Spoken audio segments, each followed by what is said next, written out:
l'Ukraine est un pays qui a été construit, on va dire, au XVIe siècle de mémoire. C'est un pays qui est composé de deux parties distinctes, une partie tournée vers l'ouest, donc on pourrait dire que l'on pourrait qualifier aujourd'hui de pro-occidentale, et une partie orientale du pays qui est russophone, russophile, et qui est d'origine slave orthodoxe et qui est naturellement tournée vers la Russie.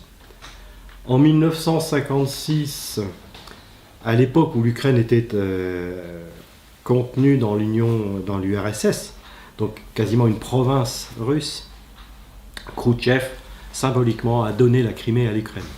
À l'époque, c'était un acte symbolique qui n'engageait pas à grand chose, sauf que depuis l'éclatement de l'URSS en 1991, et bien du coup, les Russes doivent aujourd'hui s'en mordre les doigts. Toujours est-il que concrètement la situation est que une partie de l'Ukraine est russophone, russophile et entend rester dans le giron russe. Cette partie qui contient environ un tiers de la population contient deux tiers des richesses. C'est la partie riche à la fois parce qu'elle a un débouché sur la mer Noire et en même temps parce qu'elle concentre toutes les industries ou une grande partie des industries. Alors, que s'est-il passé? Eh bien, nous allons voir d'abord pourquoi ça s'est passé, mais les événements récents, la déstabilisation, l'Occident, donc les États-Unis et leurs bras armés européens ont organisé, d'ailleurs sont à l'œuvre depuis 5 ans, puisque ça, on le sait maintenant, une députée européenne l'a avoué, depuis 5 ans les Européens sont à la manœuvre avec les Américains pour déstabiliser le gouvernement ukrainien qui, contrairement au plan prévu, a refusé de faire adhérer l'Ukraine à l'Union européenne. Donc le plan occidental qui était de ramener l'Ukraine dans le giron occidental a échoué, le président Yanukovych ayant refusé, et du coup le plan de basculement, de renversement et de déstabilisation de l'Ukraine a été enclenché. Le tempo était assez bien joué puisqu'il y avait les Jeux Olympiques de Sochi, et du coup les événements ont lieu pendant les Jeux Olympiques, Vladimir Poutine ne pouvant rien faire puisque traditionnellement et historiquement les Jeux Olympiques sont une période de trêve dans les relations internationales. Mais cela dit, il a quand même dit quelque chose. Au moment des Jeux Olympiques, il a proposé la partition de l'Ukraine. Alors ça pouvait paraître prématuré, un peu jeté comme ça, mais en fait ça voulait dire quelque chose. Dans les relations internationales, quand on ne peut pas agir, on peut parler. Et dire à ce moment-là, je propose la partition de l'Ukraine, ça voulait dire en fait clairement, ne touchez pas à la partie orientale de l'Ukraine. C'est notre chasse gardée, c'est notre précaré, c'est notre espace vital. C'est ça que ça voulait dire, quand il a proposé la partition de l'Ukraine. Il a dit clairement aux Occidentaux, ne touchez pas à notre espace vital. Alors, bon, aujourd'hui, il y a une propagande anti-russe colossale, de même qu'il doit y avoir une propagande anti-occidentale de l'autre côté. Vous savez ce que disait Georges Clemenceau, hein, on ne mange jamais autant qu'avant les élections, pendant la guerre et après la chasse. Donc là, nous sommes pendant la guerre, nous sommes en pleine propagande, donc c'est propagande contre propagande. Ce que l'on peut dire de l'attitude de la Russie, c'est que historiquement, la Russie est un pays défensif, qui est dans une posture stratégique défensive. Bon, elle a eu ses périodes d'expansion, au temps de Pierre le Grand, au temps de Catherine II, mais depuis très longtemps, elle est dans une posture stratégique défensive. D'ailleurs, un des indicateurs de cela est que ces pôles stratégiques, ces pôles industriels d'excellence sont tous dans le domaine de la défensive. J'entends les pôles d'industrie militaire, sont tous dans le domaine de la défensive. La défense aérienne, la défense anti-aérienne, la dissuasion nucléaire, qui est une composante de la défensive. Dans cette affaire, la Russie a mené une attaque tactique en Crimée et dans la partie orientale de l'Ukraine, une attaque tactique qui est en fait à visée stratégique défensive, puisqu'il s'agit d'assurer une souveraineté sur son espace vital. Si vous voulez, si vous avez du mal à comprendre un peu entre tactique et stratégique, offensive, défensive, je vais prendre un exemple simple qui va permettre de comprendre, c'est la bataille d'Angleterre. Au cours de la bataille d'Angleterre, l'Allemagne menait une offensive stratégique contre l'Angleterre, et l'Angleterre se défendait stratégiquement, défendait son territoire, son espace aérien, contre l'offensive allemande. Ce faisant, les bombardiers allemands se défendaient contre les attaques des chasseurs britanniques, et les chasseurs britanniques étaient offensifs sur les bombardiers allemands. C'est-à-dire que vous aviez au niveau tactique des chasseurs qui étaient offensifs sur des bombardiers pour assurer une défensive stratégique, tandis que les bombardiers qui étaient défensifs sur les chasseurs qui les attaquaient, au niveau tactique, menaient une offensive stratégique. Et bien là, c'est à peu près, en Ukraine c'est pareil. La Russie mène une offensive tactique limitée, circonscrite à la partie orientale de l'Ukraine, pour en fait assurer une défensive stratégique sur son espace vital et ce qu'elle considère comme son précaré, son espace de souveraineté quasiment.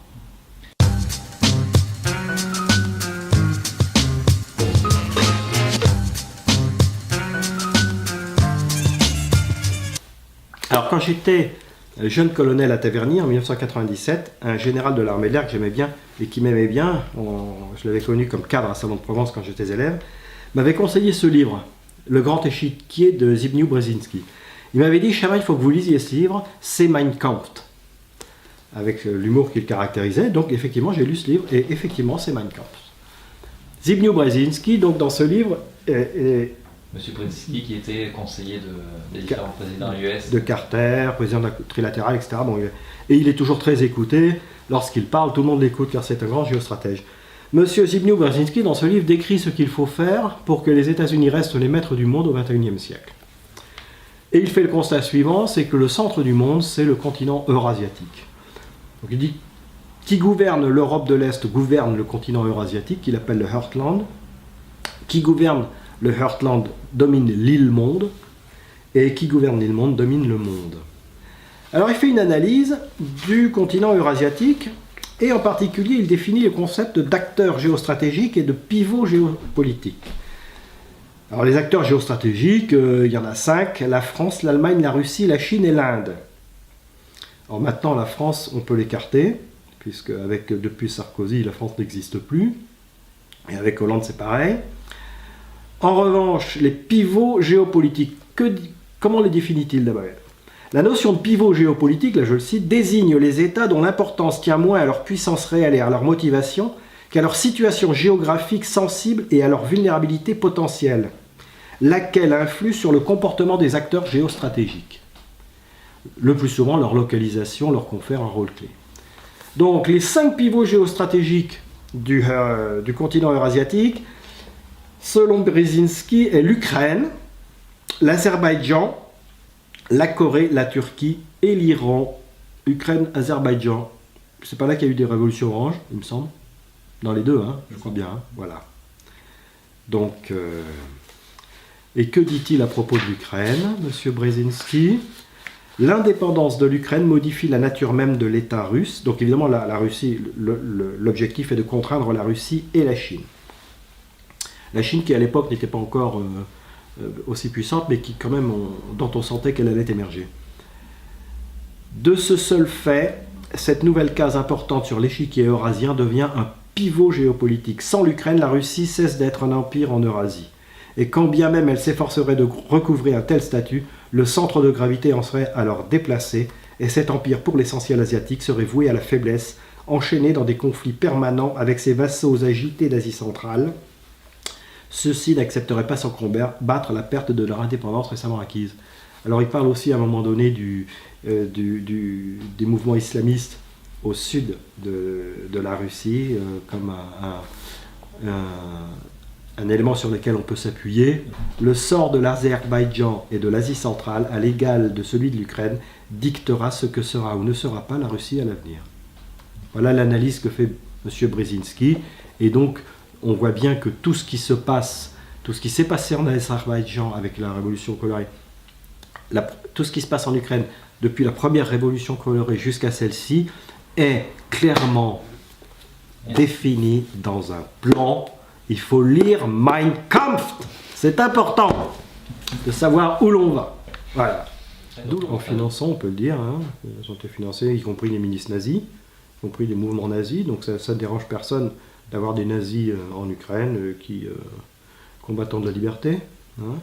Et puis j'observe le discours, mais à la limite, c'en est tellement stupéfiant de culot que, enfin, on reste les bras ballants. Quand j'entends Fabius aujourd'hui qui dit qu'il faut s'en remettre au droit international, alors que le même, il y a quelques mois, disait on n'a pas besoin de l'ONU pour intervenir en Syrie, mais enfin, on est dans un conte dans un mauvais conte pour enfants, quoi. Il y a une schizophrénie qui est un peu visible. Complètement, ouais, non, là, on sent bien. Si vous voulez, on sent la fin d'un système. Il n'y a plus de cohérence dans la parole, plus de cohérence dans les actes. Il n'y a plus de cohérence dans les justifications, on fait n'importe quoi. On est agité par les marionnettes des États-Unis. On fait n'importe quoi. On justifie ça n'importe comment, toujours en essayant de s'accrocher aux droits de l'homme, car la France, toujours pays des droits de l'homme. Alors, d'un côté, on dit il faut se passer de l'ONU pour renverser un dictateur au nom des droits de l'homme. De l'autre côté, on dit il faut s'en remettre au droit international pour empêcher une intervention au nom des droits de l'homme. C'est totalement empirique, contradictoire, enchevêtré. Ça n'a plus de sens. Ça n'a plus de sens. Et la propagande occidentale aujourd'hui, enfin, en tout cas la propagande française, celle qu'on entend sur nos ondes, n'a vraiment aucun sens. C'est assez hallucinant.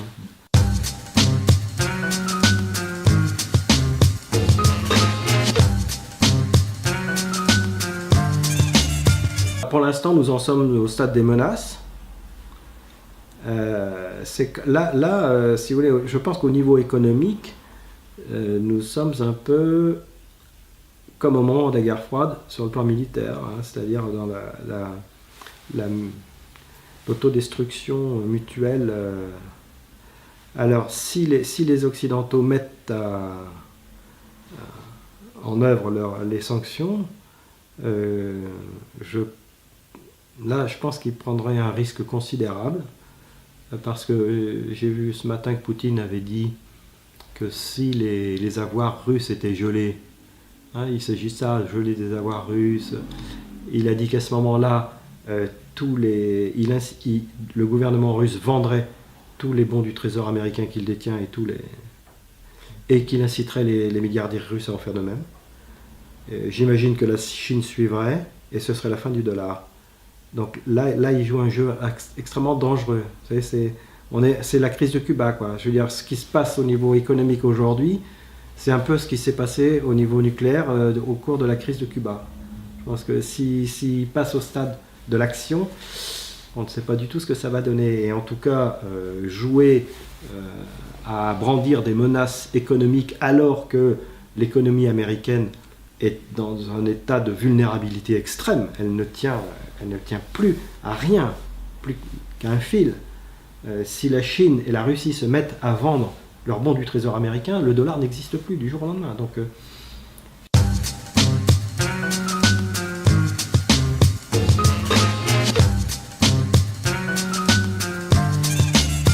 sur le plan militaire, on est devant un fait accompli. Les Russes ont mené leur offensive tactique, ils ont sécurisé leur précaré, ce qu'ils considèrent comme leur espace vital, et donc quasiment qui relève de la souveraineté. Donc ça va, ils l'ont fait, c'est un fait accompli. Les Occidentaux sont très mécontents, parce qu'ils pensaient emporter tout le morceau. Malheureusement, Poutine a dit clairement non, on s'arrête à ce niveau-là. Alors maintenant, la solution, enfin je veux dire, comment ça va se terminer, tout ça, partition, pas partition, il va y avoir des élections, faudra voir ce qui va se passer pendant ces élections, en sachant que le peuple ukrainien est beaucoup plus complexe que ce qu'on analyse les Américains, parce qu'à part Brzezinski, Brzezinski lui fait de la grande géostratégie, il joue sur des cartes et tout ça, mais après dans la réalité, concrètement, il faut mettre en œuvre tout ça. Alors effectivement, il y a la tactique des révolutions orange, le mode d'emploi qui est donné par un livre From Dictatorship to Democracy, qui est aujourd'hui traduit en français d'ailleurs, qu'on peut trouver sur internet, sous format PDF, donc qui explique, c'est le mode d'emploi des révolutions orange, mais s'appuyer sur des groupes étudiants essentiellement, c'est des étudiants, ce sont des groupes étudiants qu'on finance, via la CIA, la NED, bon, bref, USAID, toutes ces officines, la Fondation Rockefeller, ça n'est pas remuer la population en entier. Or, la population ukrainienne est quand même assez indépendante, d'un esprit assez indépendant, voire même très indépendant. L'histoire de l'Ukraine s'est constituée sur cet esprit d'indépendance. Et il n'est pas certain que même ayant renversé Yanukovych, on l'a vu instrumentalisé par les États-Unis et l'Europe, même ayant fait cela, les Ukrainiens veuillent se jeter dans les bras de quelqu'un d'autre, d'occidental en l'occurrence, quand on sait comment les pays de l'Union européenne, ce qu'ils deviennent aujourd'hui en pleine crise économique. Quand on voit que la Troïka, le FMI commence à proposer des prêts à l'Ukraine, on se dit oh là là, ils sont mal partis les Ukrainiens, parce que si le FMI s'en mêle, c'est vraiment très très mauvais signe pour eux. Donc l'avenir nous dira si l'intégrité de l'Ukraine sera garantie. Oui, mais honnêtement, je pense que les deux scénarios sont à peu près aussi vraisemblables l'un que l'autre. Et en particulier, le scénario de la partition ne me semble pas si invraisemblable. Je veux dire qu'il pourrait y avoir une partition négociée et pacifique de ce pays, compte tenu de son histoire, et je pense que ça fait partie. Sortirait le grand gagnant de ce... Ah bah oui, il aurait sécurisé son espace vital, et récupéré les richesses, je veux dire, parce que 2/3 des richesses sont dans cette partie de l'Ukraine, et puis après, le reste, eh bien maintenant, il faudrait que les autres payent le gaz au prix fort. Et les Allemands aussi, et les Français aussi, parce qu'il va y avoir des retours après. D'ailleurs, j'ai vu que dans une brève ce matin, que l'Allemagne se disait prête à encaisser un choc du prix du gaz russe. Elle était prête, elle disait, ça y est, on a des réserves de pétrole et de gaz suffisants pour pouvoir encaisser un choc. Donc il y a cette menace aussi.